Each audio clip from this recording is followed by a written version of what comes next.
महात्मा है, ज्ञानी धनी जभी तक ही आए, जिसने ऐसे भक्ति किया, जिसने अपने आराध्य को जो प्राप्त किया, जिस रूप में प्राप्त किया, जो कार्य करके, जिस भक्ति को करके, जो कर्म करके जिसने अपने आराध्य को प्राप्त किया या दर्शन प्राप्त किया, और इसी प्रकार से सबको मार्ग बताया। आप तमाम देखते होंगे सनातन धर्म के अनुसार से भक्ति की कोई गणना नहीं है। कोई किसी रूप से, कोई किसी रूप से, कोई किसी रूप से, कोई किसी भी रूप से, कोई कुछ करने के लिए तैयार तो ये भक्ति मिल जाए, संतोष मिल जाए, दया मिल जाए, दर्शन मिल जाए, किंतु ऐसा संभव है। जो भगत गृहस्थ आश्रम में रह करके जगदम्बा की भक्ति और अगला मिट्टी प्रार्थना किया, संत महात्मा ज्ञानी महापुरुष हुए, उसे गृहस्थ आश्रम की भक्ति बताया। जिसने योगी वैरागी सन्यासी बन करके त्याग तपस्या किया, इसके उपरांत उसको फल की प्राप्ति हुई, दर्शन की प्राप्ति हुई, ज्ञान की प्राप्ति हुई, उसे वैराग्य का माध्यम बनाया।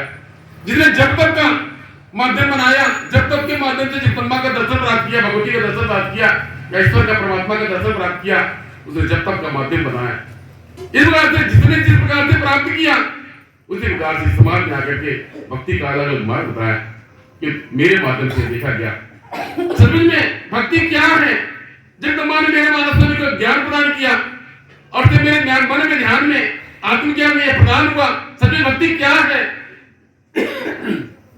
ये भक्ति क्या है, क्या कर लेना भक्ति है, क्या कर ले इस माता जी प्रसन्न हो जाएंगी, क्या फल फूल चढ़ाने से, धूप दीपक चढ़ाने से, कपूर बत्ती जलाने से, घर द्वार छोड़ देने से, जब तक उपवास कर लेने से या अपनी हार हो जाने से, क्या करने से माता जी भगवान भगवती प्रसन्न हो जाएगी। विजय का भंडारा करने से, मंदिर बनवा देने से, दान पुण्य करने से, तीर्थ करने से, या फिर क्या कौन सा कर्म करने से माता जी प्रसन्न हो जाएंगी और अपनी भक्ति प्रदान कर देंगी, चरण प्रदान कर देंगी।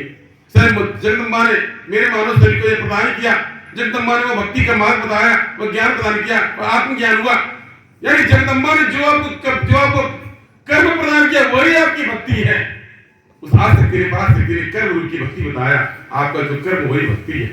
इस मिट्टी लोक में आप आए हैं, उस जगदम्बा के द्वारा महाशक्ति पराशक्ति के द्वारा अनेकों प्रकार के बंधन में बांध दिया गया, अनेकों प्रकार के जंजाल में आपको जोड़ दिया गया, बांध दिया गया। उस जंजाल को झेलते हुए अपने दुखों समस्याओं में जो आदेश है, अपने घर गृहस्थी घर परिवार का ध्यान देते वही आपकी भक्ति है। जिस प्रकार से आप जगदम्बा ने खेती बाड़ी दे दिया, रोजी रोजगार दे दिया, कोई दुकान दे दिया, नौकरी चाकरी दे दिया, वही आपकी भक्ति है। आपको बाल को दे दिया, उसको अच्छा से पढ़ाई लिखाई शिक्षा संस्कार दीजिए, आगे बढ़िए, आपकी भक्ति है। उसका भरण पोषण कीजिए, वही आपकी भक्ति है। आप कैसे करते हैं आपकी मर्जी, आप चोरी चकारी करते हैं, झूठ चकारी बोलते हैं या फिर खून पसीना बहा के कमाते हैं, कैसे आपकी मर्जी, क्यों आपकी वही भक्ति है।